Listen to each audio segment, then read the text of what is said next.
Kalau saya sih tidak sabar. Kalau bisa secepatnya sebelum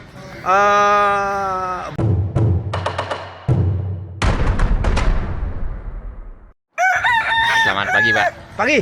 Wah, kelihatannya Bapak ini lagi asik banget nih, mau jalan-jalan atau mau kemana nih, Pak? Ini kita lagi persiapan untuk latihan bulu tangkis. Oh ya, pantesan. Bulu tangkis dan pingpong untuk persiapan RW Cup. Nah, ngomong-ngomong soal pembangunan gini, Pak ya. Kan berkaitan juga dengan pemimpin yang akan terjadi pada Pilpres 2024. Siap. Nah, kemarin ini di koalisi perubahan ini terjadi perubahan bener nih. Siap. Yaitu Partai Demokrat keluar, AHY keluar nih, Pak. Siap. Masuk PKB, ada Caimin di situ. Siap. Bahkan sudah jadi cawapresnya Anies Baswedan ini. Siap. Kira-kira Caimin atau Muhaimin Iskandar, ketua umum PKB ini, bisa nggak mendongkrak elektabilitas dari Anies Baswedan, Pak?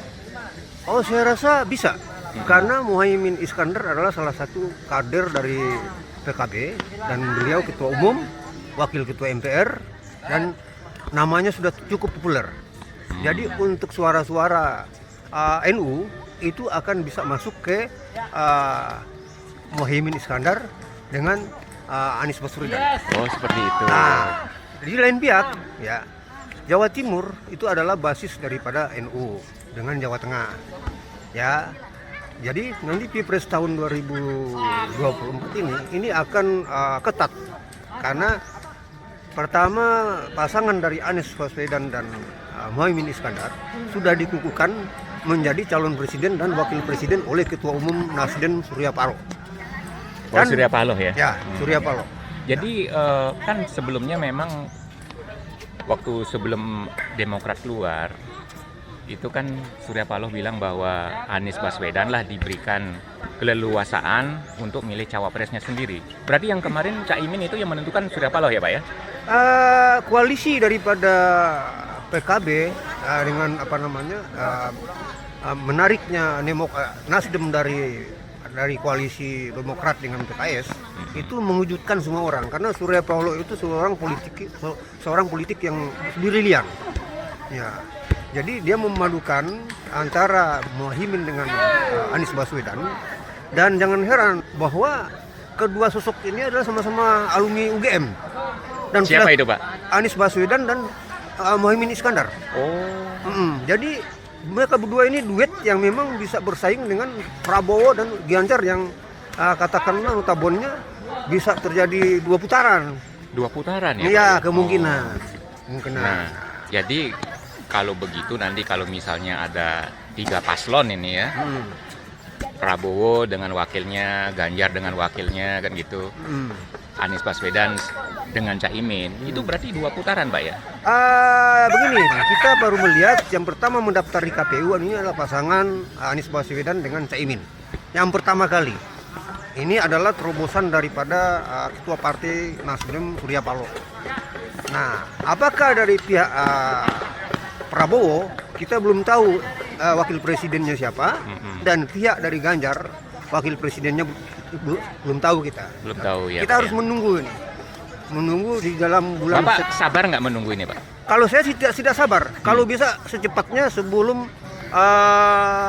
bulan Oktober atau November sudah ketahuan bahwa Prabowo pasangannya siapa dan Ganjar Pranowo pasangannya siapa. Nah, kalau begitu Pak, menurut Bapak ya, pasangannya Prabowo nanti kira-kira siapa itu, Pak ya? Kira-kira itu, Pak? Kalau menurut saya, dari amatan saya politik yang dijalankan oleh Presiden Jokowi, cukup brilian beliau itu. Kalau saya melihat dari sini, kemungkinan ada 2 nama atau 3 nama yang bisa masuk jadi calonnya Prabowo. Siapa tapi itu, yang Pak? paling besar itu Erick Thohir. Erick Thohir. Oh. Nah, kemungkinan kalau ada yang last minute ya dari partai, katakanlah dia bukan partai, kemungkinan Mahfud MD akan masuk. Tapi Mahfud MD. itu analisa kita ya.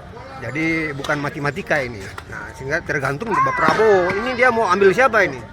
Ya kan? Yeah. Nah, kalau Ganjar sudah bisa ketahuan ya, politik yang mendampingi Ganjar itu harus Megawati selaku ketua umum Partai Demokrat, PDIP yang pemenang pemilih tahun lalu dia harus bisa memasangkan dengan Ganjar dengan wakil presidennya yang bisa mendongkrak suara beliau. Ya siapa kira-kira itu Pak untuk pasangan Ganjar itu? Menurut saya di situ kan ada koalisi antara PP3 sama PDIP masih ada di situ. Di situ kan masih ada Sandiaga Uno, masih ada Ridwan Kamil, ya.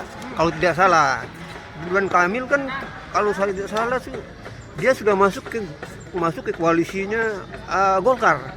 Nah, tapi kan kita tidak tahu ini politik, Pak. Jadi saya melihat bagaimana analisa ini untuk 2024 ini pasti sangat seru dan sangat ketat pertandingannya. Wah, ini seperti Piala Dunia ini Pak ya? Ini seperti Piala Dunia, Pak. Oh. Ya, Piala Dunia. Jadi ini akan saya bisa jelaskan kalau tiga pasangan ini menguasai 4 daerah. Jawa Timur dengan penduduk 60 juta, Jawa Tengah dengan penduduk 40 juta, Jabar dengan 50 juta, ya, dan Jogja, ya, dalam quick count pada waktu kita jadi KPPS untuk kelompok pemungutan suara, jam 3 itu sudah ketahuan siapa jadi RI 1. Jam 3 sore apa pagi Pak? Jam 3 sore. Oh gitu, Karena setelah pemungutan suara ya? Pemungutan suara quick count itu diambil sampelnya untuk seluruh Indonesia.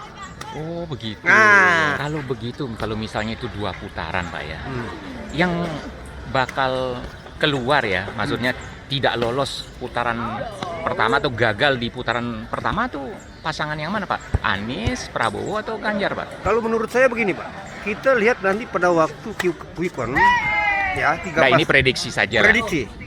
Kemungkinan kalau memang Prabowo dia menongkrak 3 daerah ini, kemungkinan Prabowo itu akan bisa mendapatkan sekitar 49% sampai 48% sampai 49%. Wih lumayan tinggi. Tinggi itu, Pak, ya? Prabowo. Oh. Prabowo kedua itu Ganjar. Ganjar atau Anies. Beda sedikit lah. Jadi Ya. salah satu antara pasangan Ganjar sama Anies ini keluar. Oh gitu. Ya, kalau 2 putaran. Kalau 2 putaran. Tapi Nah, kan kalau terjadi katakanlah 50% ke atas, selesai. tapi kalau misalnya 2 putaran, nanti di putaran kedua yang bakal menang itu siapa Pak? Jadi gini, di putaran kedua itu nanti dilihat Pak, head to headnya. Dilihat head to head, umpamanya katakannya yang lolos antara Prabowo atau Ganjar atau si Anies. Dilihat head to headnya. Nah, kalau yang keluar katakanlah contohnya umpamanya Anies Baswedan keluar, ya kan? Berarti lawan Prabowo sama Ganjar. Ya, ya. Itu Prabowo unggul. Ya, ya. Karena suara Anies dan suara si Muhaimin Iskandar akan masuk ke Anies. Nah, itu prediksi. Bisa juga nanti sekian persen masuk ke Ganjar. Cuman PDIP ini kepecah. PDIP pecah bahwa nanti akan jadi presiden, ya harus ada pembaruan.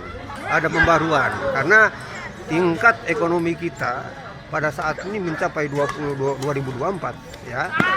Diharapkan oleh 180 juta penduduk itu ekonomi kita akan pelan-pelan bergerak dan masyarakat untuk menikmati apa yang terdaftar di pasar 14 dan pasar 13. Jadi siapa yang akan jadi Presiden RI pada 2024 Pak? Kalau prediksi saya tidak meleset dan itu diridhoi oleh Tuhan yang Maha Kuasa, ya cuma antara 2, ya.